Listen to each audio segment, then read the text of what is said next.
Au fil des années, le montage vidéo a beaucoup évolué. En 15 ans, on est passé de vidéos super simples avec très peu de montage à des vidéos hyper dynamiques et optimisées pour la rétention.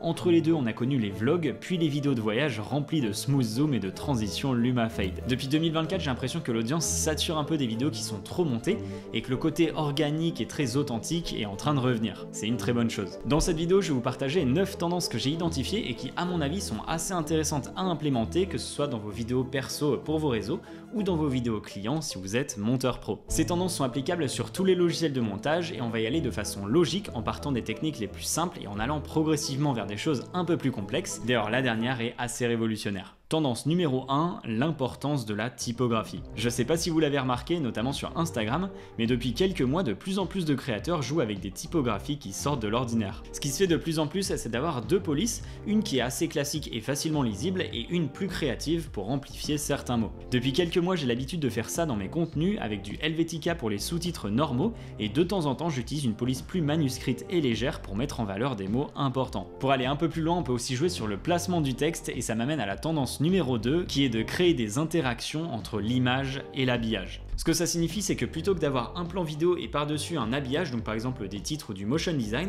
on va les faire interagir entre eux. La façon la plus simple, c'est en plaçant des titres ou des animations derrière le sujet. Ça commence à être très populaire sur les réseaux, mais je trouve que tout le monde ne le fait pas super bien. L'erreur la plus courante, c'est de ne pas penser au focus. Je vous montre un exemple. Ça, c'est un plan classique de moi à un bureau en train de bosser. Maintenant, si dans la vidéo, je veux présenter un graphique, on a 3 solutions. La première, c'est de mettre le plan vidéo puis le graphique sur un fond noir. Il n'y a rien de très organique et ça capte pas énormément l'attention. Deuxième solution, on place le graphique sur le plan. Ça passe, mais honnêtement, il n'y a rien de spécial. Dernière solution, et vous vous en doutez, c'est ma préférée, on va intégrer le graphique dans le plan en le plaçant derrière moi, mais c'est pas fini. Pour ajouter du réalisme et de la profondeur, on va jouer avec le focus et un léger zoom. Donc au début du plan, je suis net, le graphique est dans le flou d'arrière-plan, et au fur et à mesure, le focus change, je deviens flou et on voit très bien le graphique. Je pourrais parler de cette technique pendant des heures parce qu'il y a des tonnes de choses à dire, mais pour résumer, le but c'est de faire interagir l'habillage avec le plan de façon réaliste et créative. La tendance numéro 3, c'est d'animer des plans fixes grâce au tracking. Comme je suis souvent seul pour me filmer, j'utilise régulièrement cette technique dans mes vidéos. Le but c'est de traquer un élément du plan pour dynamiser la vidéo finale. Vous pouvez le faire sur des humains comme par exemple ici, mais aussi sur des objets, ce qui d'ailleurs rend souvent très bien. Le niveau supérieur, c'est de combiner les 3 tendances que je viens de vous montrer. C'est ce que j'ai fait sur cette vidéo réalisée pendant le Tour de France. L'intro est tournée sur trépied, au montage j'ai ajouté des titres en arrière-plan, puis un tracking uniquement sur moi, ce qui fait que ça ajoute du mouvement. Le problème quand on traque quelque chose, c'est que la fenêtre se déplace à l'intérieur du plan et parfois ça dépasse en dehors, ce qui fait qu'on se retrouve avec des bandes noires. Pour éviter ça, il faut utiliser la tendance numéro 4, l'utilisation du remplissage génératif. Ça, c'est vraiment la révolution de 2024 et ça va être de plus en plus utilisé en 2025. Perso, je m'en sers dans toutes mes vidéos et je réfléchis même mes tournages en fonction de ça. Le remplissage génératif, il est dispo sur Adobe Photoshop et il permet de rajouter de la matière à certains endroits d'une image de façon hyper réaliste. J'en ai fait une vidéo complète sur la chaîne où je rentre beaucoup plus en détail, donc n'hésitez pas à aller la voir. Perso, je me sers beaucoup de cette technique quand je veux passer d'une vidéo verticale à horizontale ou inversement. Attention quand même parce que ça fonctionne que si la vidéo a été tournée sur trépied. Cinquième tendance que j'ai identifié pour 2025, c'est l'importance de la musique pour amplifier le storytelling. Le plus gros changement que j'ai remarqué, c'est que de plus en plus de créateurs utilisent de la musique classique dans leurs vidéos et c'est aussi mon cas. La raison selon moi, c'est qu'un morceau de musique classique, il passe en général par plusieurs phases qui procurent des émotions différentes et ça, c'est parfait pour le storytelling. En jouant là-dessus, on peut faire passer des messages beaucoup plus forts parce que la musique vient amplifier les émotions. Perso, toutes mes musiques depuis plusieurs années, je les trouve sur Artlist, qui est le partenaire de cette vidéo et qui en 2025 va ajouter de grosses nouveautés à sa plateforme. Bon, si on reprend les bases, Artlist c'est une plateforme qui propose plein de choses pour faciliter la vie des vidéastes et créateurs de contenu. On y retrouve des milliers de musiques et effets sonores libres de droit. Perso, j'ai toujours utilisé Artlist pour mes vidéos clients parce qu'on n'a aucun stress à avoir concernant les licences ou la monétisation. En plus des musiques et effets sonores, on y retrouve une banque de vidéos libres de droit qui sont de très grande qualité et que vous pouvez utiliser dans tous vos montages. En 2024, Artlist a pas mal innové puisqu'ils ont complètement revu leur interface pour fluidifier la navigation, mais ils ont surtout ajouté 2 nouvelles catégories, les voix off et les LUT. LUT. La catégorie voix off permet, comme son nom l'indique, de générer des voix off dans plusieurs langues, tout ça en 2 clics. Vous tapez votre texte, vous choisissez une voix dans le catalogue et vous cliquez sur générer. Du côté des LUT, vous en avez des dizaines et dès que vous en trouvez un qui vous intéresse, vous pouvez le télécharger en un clic. Tout ça honnêtement c'est déjà très bien, mais en 2025 Artlist compte encore innover. Ils ont sorti un teaser dans lequel ils parlent de génération d'images et de vidéos par IA. Ça permettrait notamment de faire des plans d'illustration super personnalisés. J'ai hâte de voir ça. Si vous souhaitez avoir accès à tout ça, je vous laisse découvrir les différents abonnements sur leur site. Je vous mets aussi en description un lien qui vous offre 2 mois sur l'abonnement annuel. Merci à Artlist de soutenir la chaîne.